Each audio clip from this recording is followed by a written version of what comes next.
കുറെ മുന്നൊന്ന് വീട്ടിലൊന്നേ ഇപ്പൊ എന്റെ തറവാട് വീട് റെഡോക്സി നമ്മളെ കാവിയിട്ട വീട്ടിലൊന്നും പൊതുവേ ഇതൊന്നും ഞാൻ കാണാറില്ല.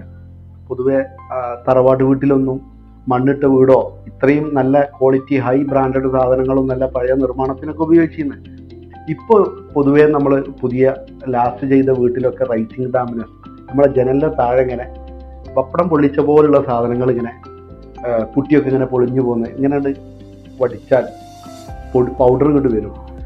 ചില വീട്ടിലൊക്കെ ആസ്മ പ്രശ്നം, പൊടി ശല്യം, ഇതിമെന്നൊക്കെ ഉള്ള എന്തായിരിക്കും ഇപ്പോൾ അത് കൂടാനുള്ള ഒരു കാരണം? ഒരു ടെക്നിക്കൽ സൈഡ് എന്ന് പറയുകയാണെങ്കിൽ പഴയ കാലഘട്ടത്തിലേക്ക് ഈ പറഞ്ഞ റെഡ് ഓക്സൈഡ് കാലഘട്ടം, ആ കാലഘട്ടത്തിൽ നിങ്ങൾ നോക്കിക്കഴിഞ്ഞാൽ മഴക്കാലത്ത് നമ്മളൊരു സാധാരണ ഓടിട്ട ഒരു റെഡ് ഓക്സൈഡ് യൂസ് ചെയ്ത് ചുമരിൽ പൊട്ടിയൊന്നും അടിക്കാത്ത ഒരു വീട്, ഒരു മുറി അടച്ചിട്ടിരിക്കുകയാണെന്ന് വിചാരിക്കുക.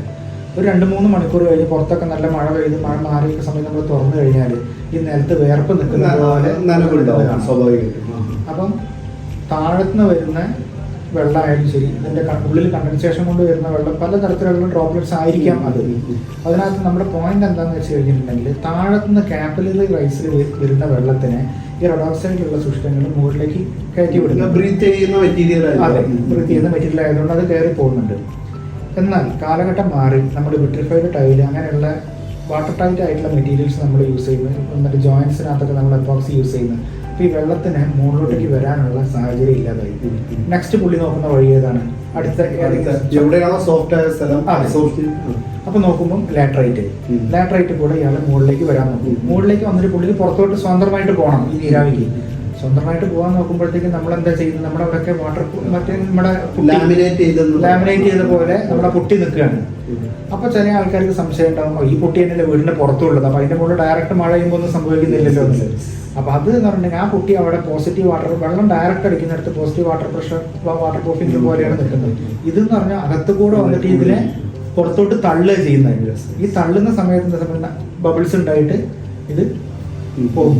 ഇതേ സംഗതി തന്നെ ഒരേ വീട്ടിൽ തന്നെ പൊട്ടിയിട്ട ചുമരും പൊട്ടിയിടാത്ത ചുമരും നമ്മൾ നോക്കിക്കഴിഞ്ഞാൽ പൊട്ടിയിടാത്ത ചുമരിൽ ഇതിന്റെ അളവ് വളരെ കുറവായിരിക്കും. നേരെ പക്ഷെ പൊട്ടിയിടത്തായിരിക്കും ഈ സാധനം നിങ്ങൾ കൂടുതൽ കാണുന്നത്. അതേപോലെ തന്നെ ഒരു ചുമര് നമ്മൾ നോക്കുകയാണെങ്കിൽ ഈ വീടിന്റെ പുറം വശത്താണെന്നുണ്ടെങ്കിൽ ഇത് കാണൂല, എല്ലാം അകത്ത് മാത്രമേ കാണുള്ളൂ. അത് ശ്രദ്ധിച്ചിട്ടുണ്ടല്ലോ. ടോയ്ലറ്റിന്റെ ഏരിയയിൽ ഭയങ്കരമായിട്ട് അതിതീവ്രമായിട്ട് കാണുകയും ചെയ്യും. കാര്യം അവിടെ എപ്പോഴും നനയുന്ന സിറ്റുവേഷൻ ആണല്ലോ വരുന്നത്.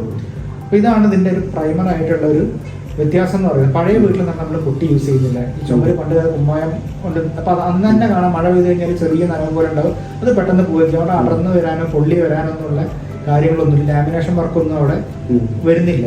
ഈ അടുത്ത ഇടണ്ടെന്നല്ല, കുട്ടി ഇടുകയാണെങ്കിൽ കറക്റ്റ് വാട്ടർ പ്രൂഫ് ഒക്കെ ചെയ്ത് ചെയ്തില്ലെങ്കിൽ ഇതേപോലെ എനിക്ക് ബ്രീത്ത് ചെയ്യാനുള്ള ഒരു സ്പേസ് കൊടുക്കുക. അതെ, അതിപ്പം പറയുകയാണെങ്കിൽ നമ്മുടെ സ്കേർട്ടിങ്ങിന്റെ മുകളിലൊക്കെ നമ്മളൊരു 4 ഇഞ്ച് ഗ്യാപ്പ് നമ്മൾ വിട്ടിട്ട് ക്ലാസ്സിൽ നിർത്തി കഴിഞ്ഞാൽ സാധ്യതയുണ്ട്.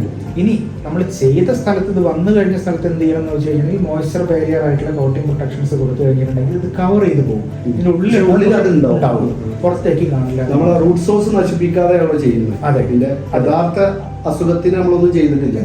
ഉള്ളിലുണ്ട്, അത് മറയ്ക്കാനേ പറ്റുള്ളൂ. നമ്മുടെ കാഴ്ചയെന്ന് മറയ്ക്കാൻ മാത്രമാണ് പറ്റുള്ളൂ. ഇതാണ് ഇതിന്റെ ഒരു കാര്യം.